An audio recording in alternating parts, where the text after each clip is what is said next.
answers by reciting the Lord's Version. And today we're continuing with text number 34. Please repeat. Om Namo Bhagavate Vasudevaya. Om Namo Bhagavate Vasudevaya. Om Namo Bhagavate Vasudevaya. Om Namo Bhagavate Vasudevaya. Om Namo Bhagavate Vasudevaya. Om Namo Bhagavate Vasudevaya. So text 34. Ritertam yat pratiyeta. Ritertam yat pratiyeta. Ritertam yat pratiyeta. Ritertam yat pratiyeta. Na pratiyeta chatmani. Na pratiyeta chatmani. Na pratiyeta chatmani. Pratiyeta chatmani. Tadvidyad atmano mayam. Tadvidyad atmano mayam. Tadvidyad atmano mayam. Tadvidyad atmano mayam. Yatavaso yatatama. Yatavaso yatatama. Yatavaso yatatama. Yatavaso yatatama. Ritertam yat pratiyeta. Ritertam yat pratiyeta. Na pratiyeta chatmani. Na pratiyeta chatmani. Tadvidyad atmano mayam. Tadvidyad atmano mayam. Yatavaso yatatama. Yatavaso yatatama. Please chant.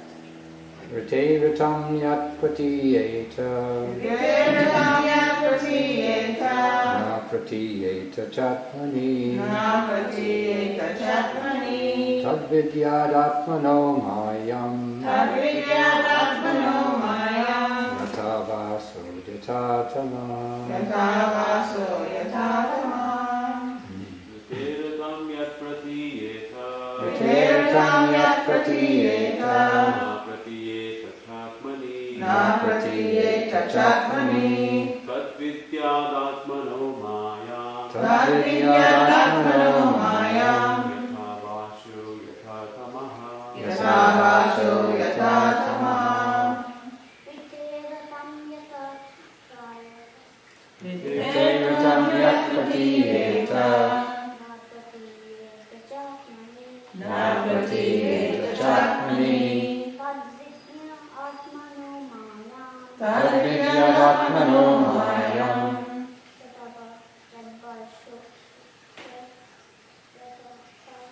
Yatavaso yatatama.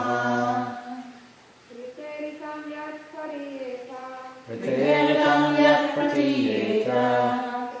Pratiyeta chatmani. Na pratiyeta chatmani. Tadvidyad atmano mayam. Tadvidyad atmano mayam. Yatavaso yatatama. Yatavaso yatatama. Ritertam yat pratiyeta. Ritertam yat pratiyeta. Na pratiyeta chatmani. Na pratiyeta chatmani. Tadvidyad atmano mayam. Tadvidyad atmano mayam. Yatavaso yatatama. Yatavaso yatatama. Anybody else? Okay, word for word synonyms, please repeat. Retain. Retain. Without. Without. Arkham. Arkham. Value. Value. Yat. Yat. That which. That which. Pratiyeta. Pratiyeta.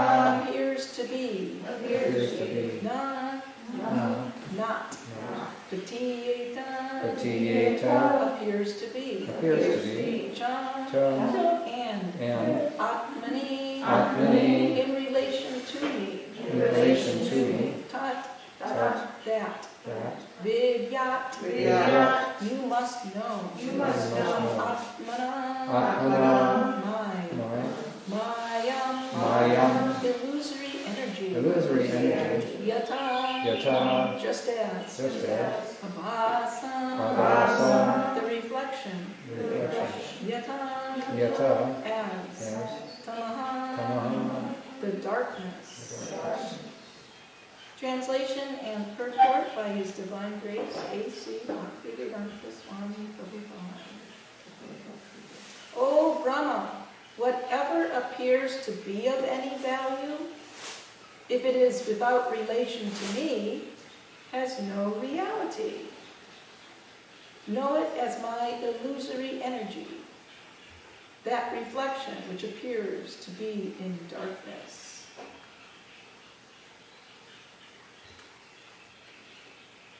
So we are continuing to hear Krishna speaking to Brahma.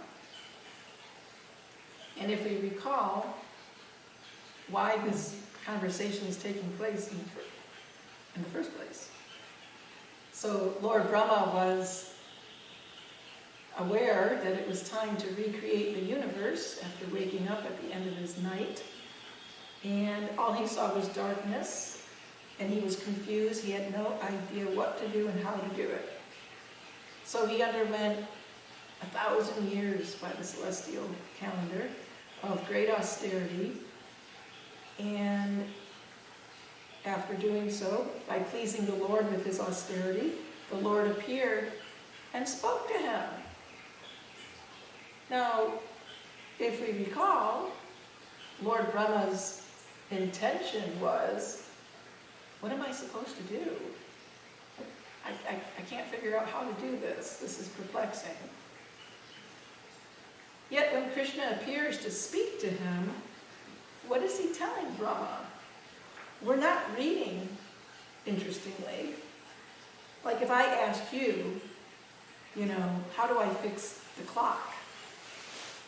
Then I expect you to give me an answer like, well, first you take the back off, and then you unscrew this, and then you open this up, and then you put this battery here, and then you fix this wire.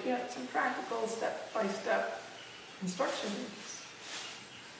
But here, Brahma is trying to figure out how to recreate the universe, and we don't hear Krishna giving him a step-by-step instruction manual. Rather, back in text 32, Krishna said, he blessed Brahma by saying that all of me, namely my actual eternal form and my transcendental existence, color, qualities, and activities, let all be awakened within you by factual realization out of my causeless mercy. Now, what does that have to do with how am I going to reconstruct the universe? So interestingly, this chapter is called Answers by Citing the Lord's Version. So the point being made here is that the Lord's version is that if you want to know anything, all you need to know is Krishna. With full revelation of Krishna, one will know everything. One won't have any questions or doubts or confusions. So Krishna says the same thing to Arjuna in Bhagavad Gita. At 15.19. Krishna says to Arjuna, Yo mam sambudho janati purushottamam sasarva vibhajati mam sarvabhavena bharata. Whoever knows me as the Supreme Personality of Godhead without doubting is the knower of everything. You want to be a know-it-all? He therefore engages himself in full devotional service to me, O son of Bharata. So we always hear like that, oh, if you know Krishna, devotees know Krishna, therefore they know everything. And that's because that's what Krishna says. One who knows me as the Supreme Personality of Godhead without doubting is the knower of everything. Vasudeva Sarvam Iti. Knowing that, he engages in my full devotional service. And as we were hearing in text 32, this is the secret of success. That to have the Lord completely manifested in one's heart, which means one will know everything, one simply has to please him through their devotional service. So this is the approach that Krishna is taking while he's instructing Brahma in this chapter, Answers by Citing the Lord's Version. You don't have to go to a technical school and learn step-by-step instructions on how to do something. You don't have to do any research. All you have to do is know Krishna in full, free from all doubts. And when that happens, then one is actually the knower of everything. Then one will actually get the inspiration within the heart. Because we hear that Lord Brahma was inspired within the heart. Chaitya Guru, Krishna in the heart, gave him full instructions and realizations on how to do, what to do, where to do it, when to do it. So this is the actual process of acquiring knowledge. And now we're hearing the next two verses, 33 and 34. In 33, Krishna said, "It is I, the personality of Godhead, who was existing before the creation, when there was nothing but myself. Nor was there the material nature, the cause of this creation. That which you see now is also I, the personality of Godhead, and after annihilation, what remains will also be I, the personality of Godhead."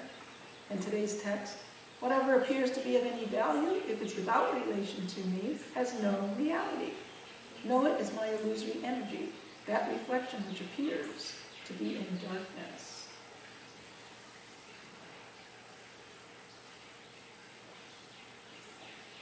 Having the Supreme Lord manifest in one's heart, where he reveals himself in one's heart in full, requires that one pleases the Lord through their devotional service. One way, or like the most important way, that Krishna is pleased with one is when he sees that one is willing to sit and hear about him. So sambandha jnana, we're actually meant to hear knowledge of God, of us, of the material world, and the relation between all three. So that's the approach Krishna is taking. He's explaining to Brahma the nature of the material world and the nature of himself. And in this way, by hearing about Krishna, even if we don't understand what we hear, by submitting ourselves, subjecting ourselves to hearing about him, we please Krishna. And then he'll reveal himself in the heart. So now we'll go on to the purport. Yesterday, the first paragraph was covered, so we'll begin with the second paragraph and see how far we get. So Srila Prabhupada writes, "Misconceiving one thing for another thing is called delusion. For example, accepting a rope as a snake is illusion. But the rope is not false.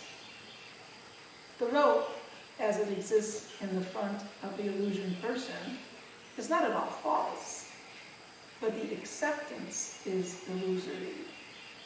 So the rope is real, it's actually sitting there, but we perceive it as a snake and we get all fearful.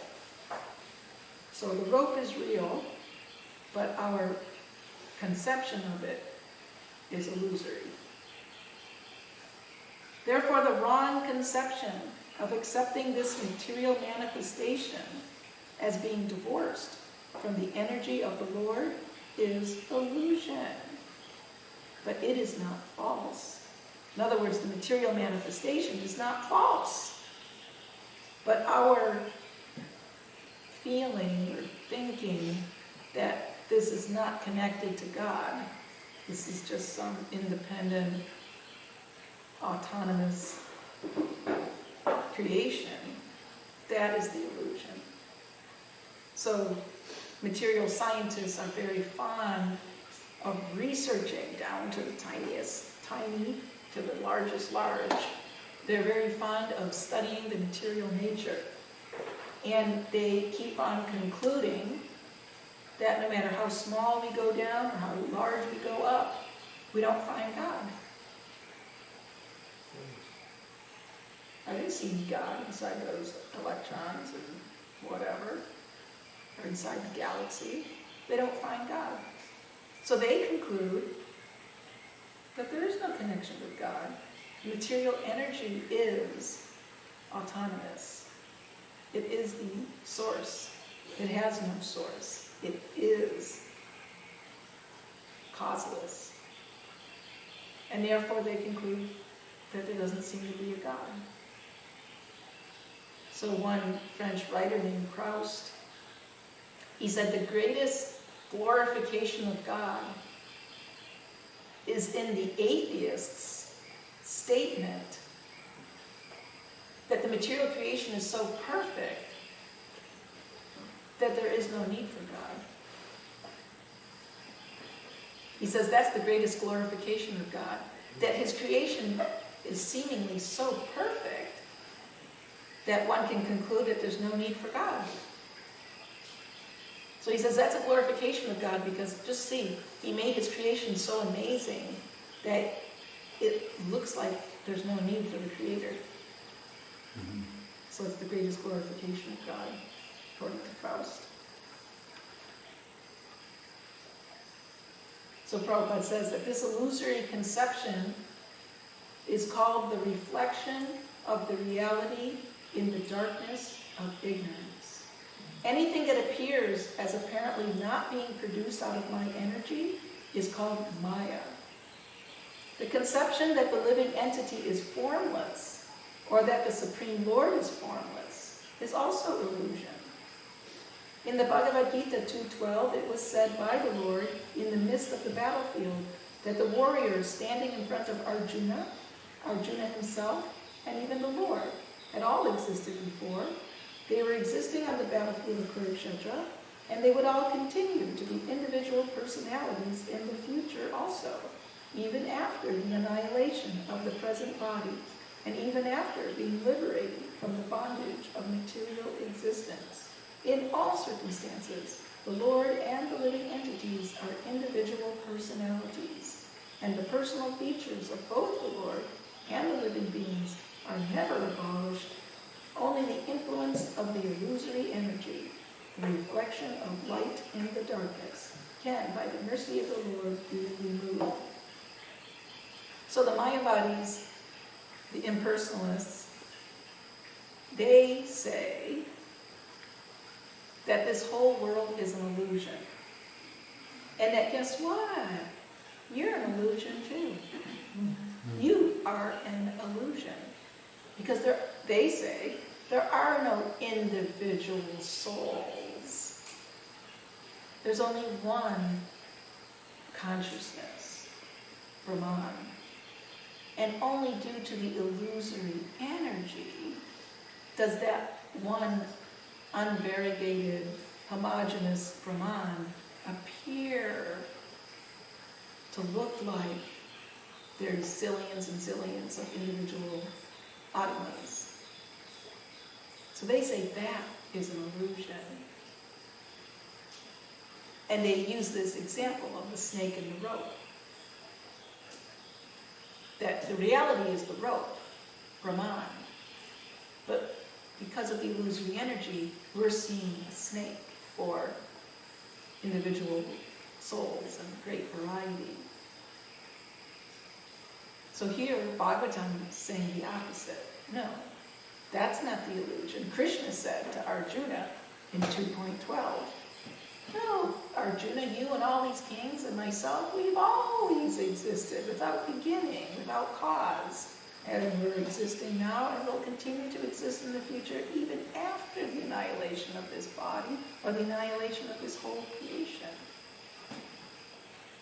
So they're very fond, the Mayavadis, of relegating everything into the category of illusion.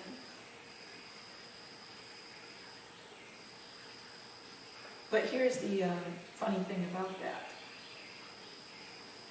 If this book, for example, is an illusion, then that means every word and every sentence within it is also an illusion, right?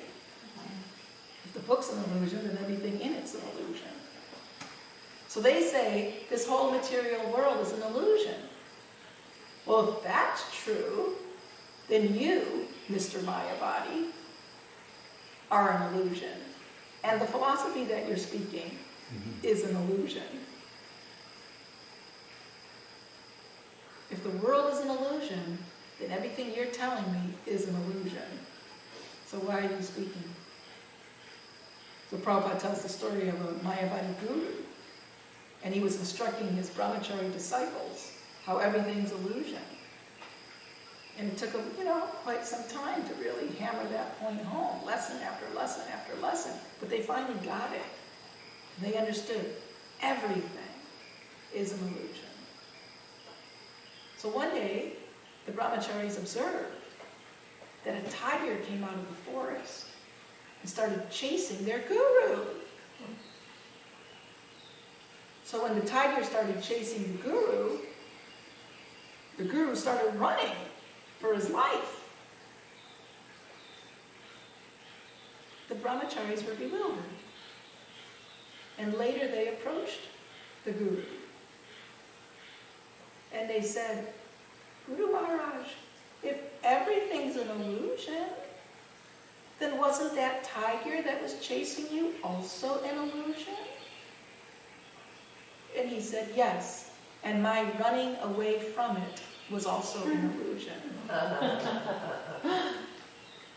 So this is their philosophy. Everything's an illusion, including themselves who are speaking to you that everything's an illusion. Just like one person wrote a book, and that the substance of the book was, you do not need to read books to get knowledge. Then why did they write a book? Or another person who taught that you don't need to approach a guru to get knowledge. Then why are they speaking? Asking you to accept them as guru. You don't need a guru to get knowledge. Okay, well then I don't need you either. So their whole argument completely breaks down if you just use a little bit of intelligence and logic to analyze it. It's all complete nonsense. Yet it's so bewildering, we fall into that trap very easily. So Prabhupada continues his purport, that in the material world, the light of the sun is not independent, nor is that of the moon. The real source of light is the Brahmajyoti, which diffuses light from the transcendental body of the Lord. And the same light is reflected in varieties of light. The light of the sun, the light of the moon, the light of fire, the light of electricity. So the identity of the self as being unconnected with the Supreme Self, the Lord, is also illusion. And the false claim that I am the Supreme is the last illusory snare of the same Maya, or the external energy of the Lord. So Prabhupada's making the point again, that to see something separate from Krishna, that is the illusion. Rupa Goswami says like that about renunciation. We're always told that we should use things in Krishna's service. Nothing is Maya, even a gun is not Maya, if you use it in Krishna's service. So he says that if one does renounce something, perceiving that it has no connection with Krishna, I can't use this in Krishna's service. I don't see how this is connected to Krishna. Rupa Goswami says that's Falgu Vairagya, false renunciation. What's wrong with you? Why don't you see how it's connected, or how it can be used in connection with Krishna? So your renunciation is false renunciation. That real renunciation is exhibited by that person who can take anything and everything and use it in Krishna's service. They see the connection with bhakti. Prabhupada said, Mayavadi sannyasi, the renunciate, you give them a big pile of gold coins, they'll say, oh, no, I don't touch gold.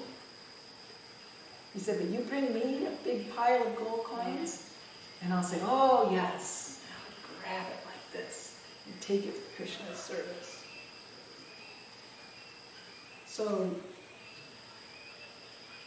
in today's verse, Krishna is telling Brahma that seeing things separate from him, Krishna, that you should know is illusion. So we have nothing to renounce because we don't own anything. Like the story of the man who walked into the bank. He walked into the bank and he stood in front of all the bank tellers and he shouted, I renounce all the money in this bank.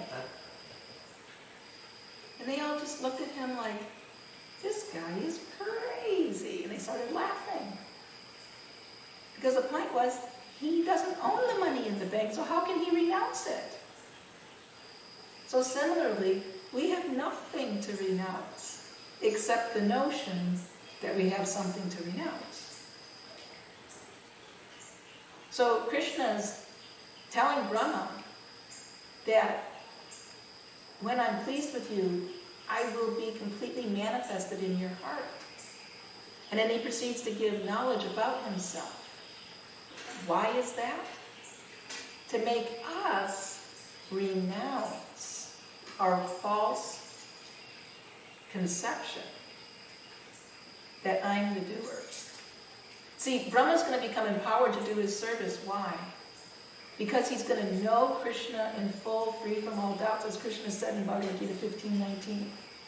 When one knows me as the Supreme Personality of Godhead without doubting, he becomes the knower of everything and he engages in himself in my full devotional service. So he's telling Brahma in this chapter, and he's telling Krishna, he's telling Arjuna in Bhagavad Gita, that all you can do is be an instrument. And the only way you can be an instrument is if you abandon this false conception that you're the doer. And the only way you can abandon this false conception that you're the doer is by constantly hearing about my greatness. By hearing of me as the Supreme Personality of Godhead without doubting. Krishna has 6 opulences, and of those 6, renunciation is considered the most attractive. So why is that? Because Krishna has everything to renounce. Why is that? Because Krishna owns everything. Everything comes from Krishna. So he can actually renounce. But you and I have nothing to renounce. Therefore, when we walk around, it's like, oh, look how renounced I am. I'm just chill, right? I'm such a chill person. I'm really renounced. That's not attractive. People think it's attractive, but it's not attractive because you don't have anything to renounce. You're a cheater. But when Krishna's renounced, like when he walked away from all the gopis, when they became a little bit proud of having his personal association, he left them, he renounced. That is attractive because he actually has something to renounce. So this is the secret of devotional service. To renounce the idea that I have some existence independent of or separate from Krishna. To renounce the doership mentality. Then we can actually be an instrument and everything will be revealed within the heart.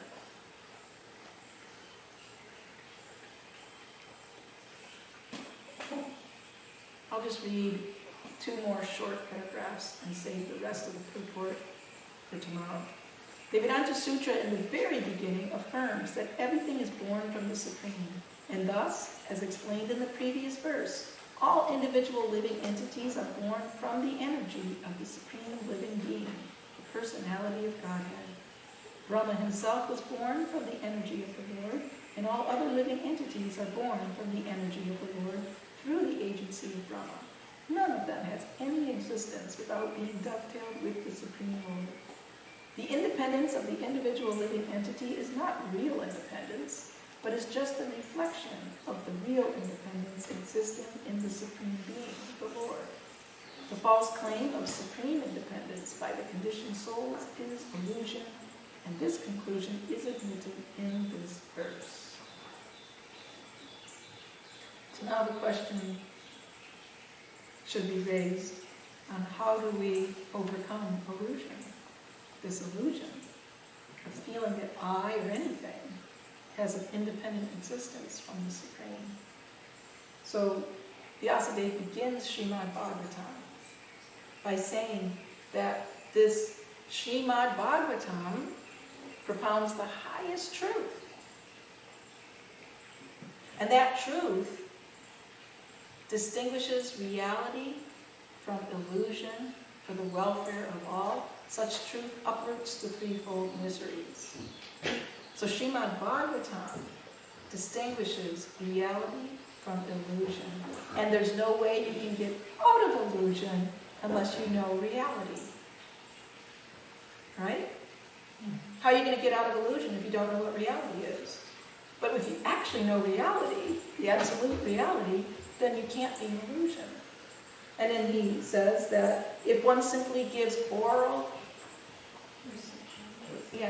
attentive and submissive oral reception to this Srimad Bhagavatam, then the Supreme Lord will be manifested in one's heart. Which is exactly what Krishna told Brahma in text 32 of this chapter. That when I reveal myself within your heart, then everything will be known. Yasyam by Shuryamanayam Krishne Parama Purushe Bhaktir Utpadyate Purusa Shoka Moha Vayapaha. That by giving attentive reception to this Srimad Bhagavatam, the feeling for devotional service sprouts up in the heart, and what does it do? It extinguishes lamentation, illusion, and fearfulness. So this is the purpose, to study Srimad Bhagavatam every day, even if we don't understand it intellectually, because by such hearing, illusion gradually gets destroyed. Little drops of water wear away the stone. So one should never abandon such hearing, because without it, then we're stuck in illusion. So we'll save the rest of the purport for tomorrow. It's got a few more pages. Okay, back in Taki, you have a question? Yeah. So I want to ask a question. In Nectar Construction, there's a verse of what is not unfavorable for devotional service, like at Yahara, like, and all the stuff, like association with non-devotees, and for job and everything. So we cannot really dovetail it. So we have to renounce these things. It's not about detachment from these things. It's like about renunciation of these things. So how does it come with the pure devotee actually can dovetail everything in Krishna service, but obviously we cannot dovetail these things, you know? Or is there a way to dovetail? Yes, thank you. So this Nectar of Instruction written by Rupa Goswami is written for sadhakas. It is not written for siddhas or perfected devotees. While we are sadhakas, we are certainly under the influence of the illusory energy. We should not pretend that we are not under the influence of the illusory energy. We constantly are, even though we have knowledge about Maya. We're constantly under the effects of the modes of material nature. So, while we're sadhakas, or patients in the hospital, we have to follow different rules and guidelines and precautions.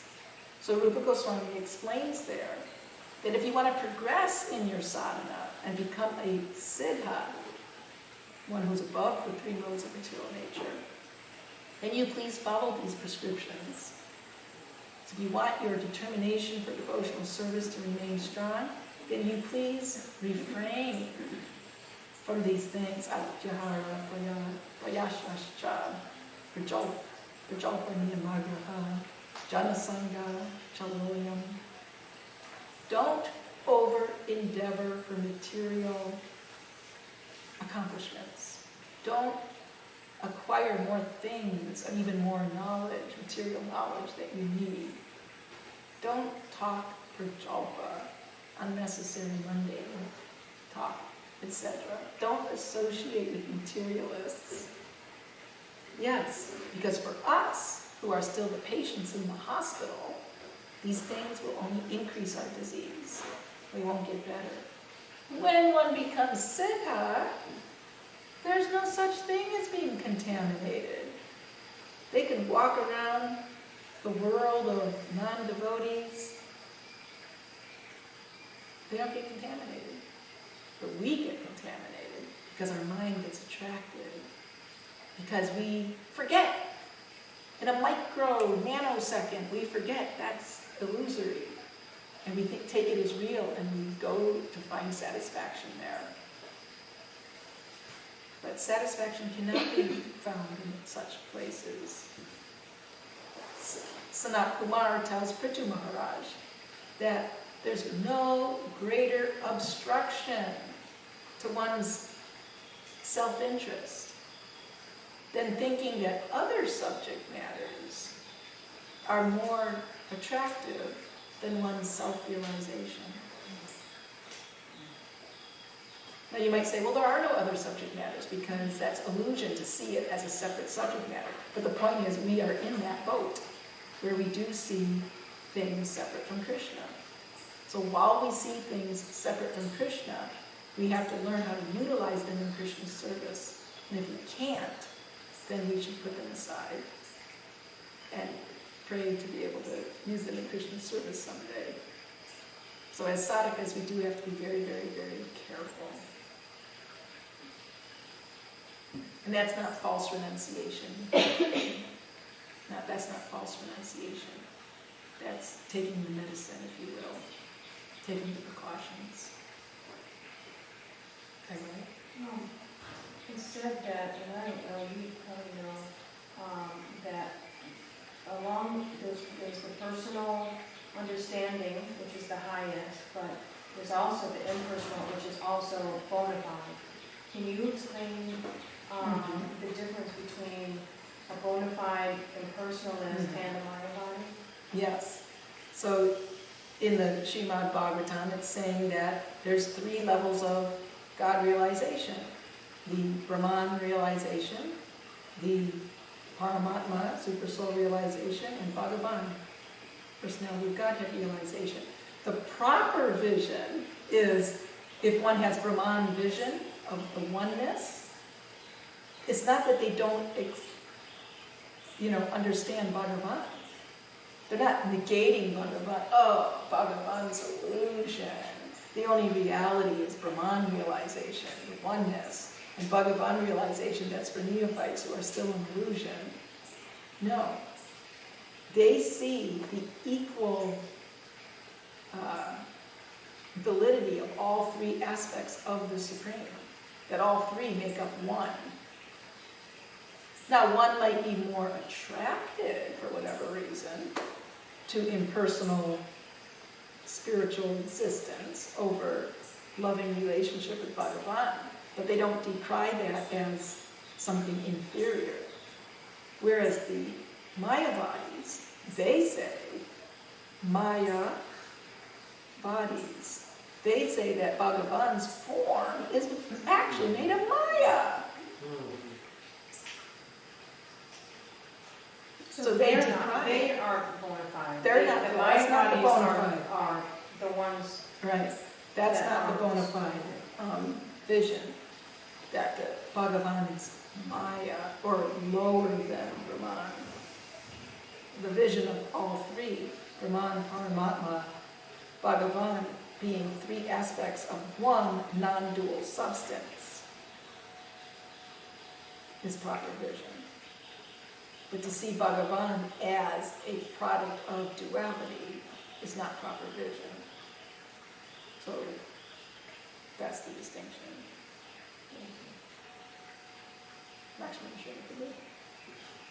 Yeah.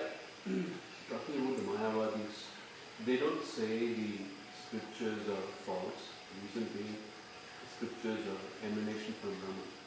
Shabda Brahma. It's coming from Brahma. It's always there written, and that is why they don't say it's false. But they say the Smritis are false, because it's all written and it's a human conception. It's all part of the nation. But whereas the Shrutis are not false, because it's a sound vibration from Brahma. So that just wanted to add that. Yes, thank you. Therefore, they don't really accept Srimad Bhagavatam, but to speak of the commentaries on Srimad Bhagavatam, because it's not the original 4 Vedas.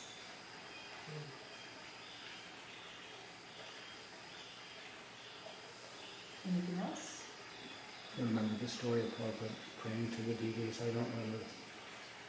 Be protected from that.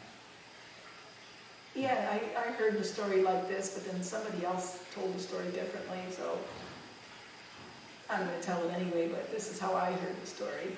That one day Prabhupada went out for a morning walk. You would go for morning walks during the japa period while the deities were getting dressed, and they'd come back just in time for greeting the deities. So one devotee relayed the story that they were walking with Prabhupada, and they came back just in time for greeting the deities, and they came in, and the curtains opened, and they paid their obeisances. And Prabhupada then stood up, and he was, for quite some moments, really praying intensely to the deities. And so that devotee was thinking, oh, I wonder what he prays when he sees the deities in the morning. Because I don't pray when I see the deities, I'm just looking at them like, oh, aren't they beautiful? So later in the day, they approached Prabhupada in his room. Oh, well, before I go to that point, so he was wondering, what does Prabhupada pray, right? Well, on the morning walk, just before they came to greet the deities, they were speaking with Prabhupada, and Prabhupada threw a question at them. And he said, what's the difference between you and me? And the devotees were thinking, well, there's a lot of differences. Golly, what do you want us to say? So they said different things, and Prabhupada said, no, the difference between you and me is that you can always fall into Maya, but I cannot. All right, so then they come to greeting the deities, Prabhupada's praying intensely, then this devotee goes into his room, Prabhupada's room, later in the day. He says to Prabhupada, Prabhupada, I want to know, when you are standing in front of the deities and praying so intensely, what do you pray for? And Prabhupada said, oh, I was simply praying that I would not fall into Maya. And the devotee said, but Prabhupada, you told us this morning that the difference between you and us is that you can't fall into Maya. And according to the story, Prabhupada said, yes, and now you know why. So we're always subject to illusion. That's why Rupa Goswami gives us so many precautions to stay out of illusion.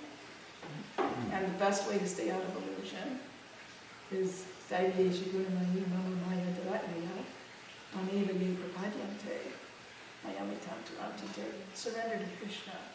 Cry to the magician who's in charge of the illusory energy to be free from the illusory energy. Okay, anything else, Krishna? What comes to my mind, I'm sorry I don't have a very good recollection of it, but it might have been Gurudas, and he was, the whole thing was the Mayavadi, saying that everything's false. So he's saying, oh, this wall is false, let me look in his room or something. So he kept going to the wall and hitting it and realizing, this ain't getting me anywhere, I'm getting hurt by this wall. And when he approached Prabhupada explained, no, it's temporary, it's not false, it's a temporary situation. Right, the wall's not false any more than that rope is false, but our conception of it is illusory.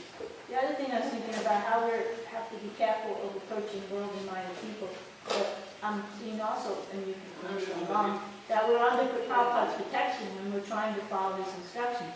They're not doing it now because of the COVID. Yeah, approaching worldly-minded people doesn't mean don't approach them for Sankirtan.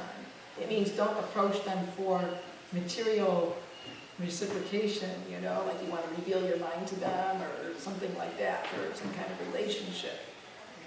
But approaching materially contaminated people to give association, to give them Krishna, that's not against Rupa Goswami's advice. Okay, if there's nothing else, we will stop there. Grantra Srimad Bhagavatam ki jai, Srimad Prabhupada ki jai.